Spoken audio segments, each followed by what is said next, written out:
दोस्तों, जब भी संसद स्थगित होती है तो कहा यह जाता है कि विपक्ष ने हंगामा किया इसलिए संसद स्थगित हो गई। लेकिन आज तो हद ही हो गई दोस्तों। लोकसभा की कार्रवाई शुरू होते ही 1 मिनट के अंदर, जस्ट इन 1 मिनट, 1 मिनट के अंदर संसद स्थगित कर दी गई। और दोस्तों, आप जरा इस वीडियो को गौर से देखिएगा। संसद के अंदर की ये वीडियो मैं आपको दिखा रही हूँ। सुबह 11 बजे जब कामकाज शुरू हुआ, ओम बिरला आए, तो आप सुनिएगा गौर से कि हंगामा हो भी नहीं रहा था, ऐसा कोई शोर भी नहीं मचा था कि इन संसद की कार्यवाही 12 बजे तक के लिए स्थगित कर दी जाती या प्रश्नकाल जो है वो स्थगित कर दिया गया होता। लेकिन आप वीडियो देखिए और आप खुद भी हैरान हो जाएंगे कि हंगामा तो हुआ भी नहीं था, तो फिर मात्र 1 मिनट क्यों संसद चलने दी गई? पूरा 1 घंटा क्यों नहीं चली संसद? सुनिए। माननीय अध्यक्ष जी, जय श्री राम।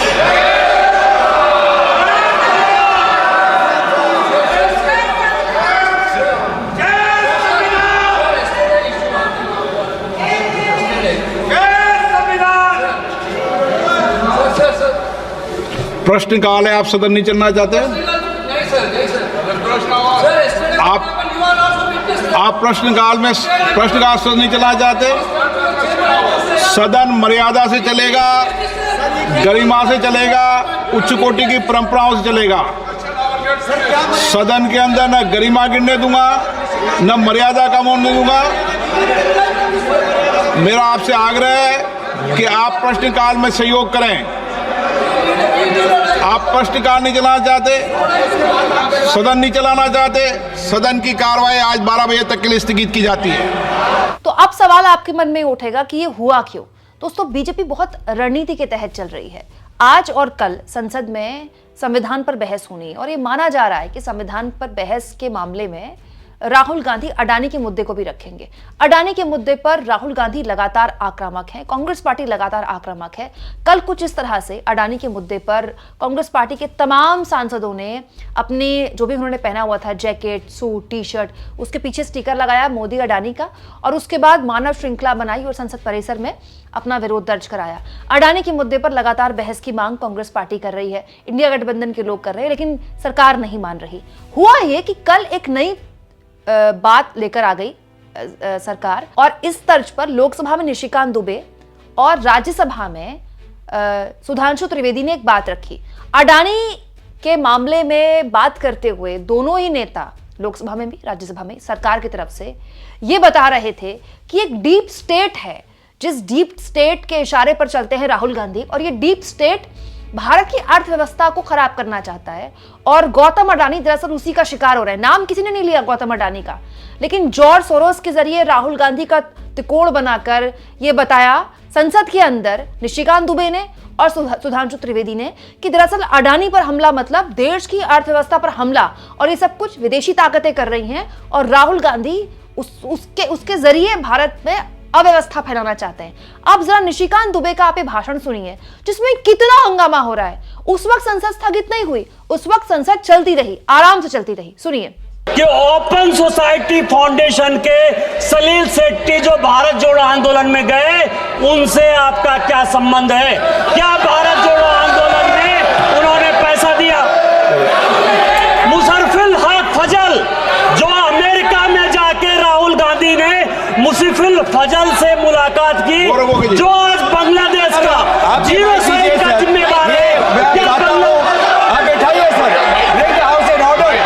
उनको बैठाइए सर, उनको बैठाइए सर, हमें बोलने दीजिए, उनको बैठाइए सर।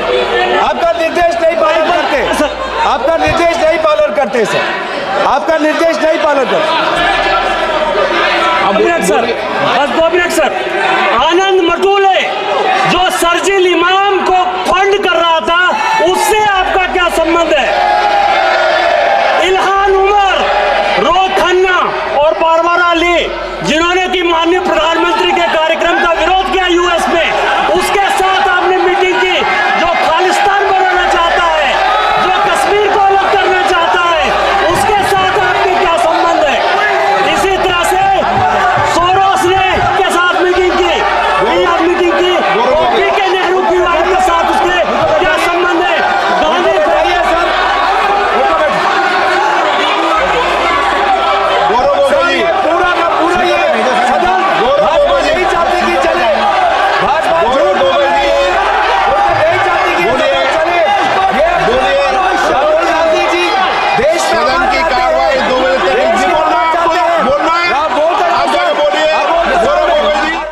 निशिकांत दुबे ने कहीं भी अडानी का नाम नहीं लिया था, वो डीप स्टेट का नाम ले रहे थे। ये डीप स्टेट जो पूरा थ्योरी है ना डीप स्टेट की, अमेरिका से निकल कर आई है। डीप स्टेट के नाम पर डोनाल्ड ट्रंप ने वहां चुनाव जीत लिया। लेकिन हैरानी इस बात की है कि निशिकांत दुबे बोलते रहे, हंगामा होता रहा, तब संसद स्थगित नहीं हुई। लेकिन जैसे ही इसके बाद गौरव गोगोई ने खड़े होकर गौतम अडानी का मामला उठाया, गौतम अडानी का नाम लिया, उसके बाद देखिए क्या हुआ। पूरा का पूरा ये भाजपा यही चाहती कि चले, भाजपा नहीं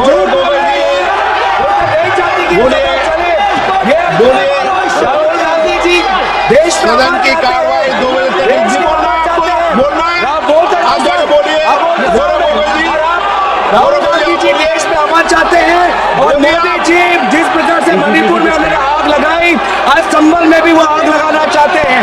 राहुल गांधी जी को रोका की जाती है। दोस्तों इसके बाद कहानी यही नहीं रुकी।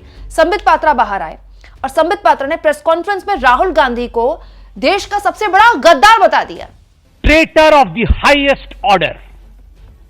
और आज जब मैं ये शब्द प्रयोग कर रहा हूं तो मुझे किसी प्रकार का भी भय नहीं है, क्योंकि मैं भारतीय हूं।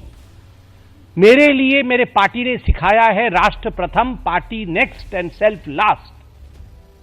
मुझे आज एलओपी लीडर ऑफ अपोजिशन को देशद्रोही कहने में किसी प्रकार की कोई संकोच मुझे महसूस नहीं हो रहा है।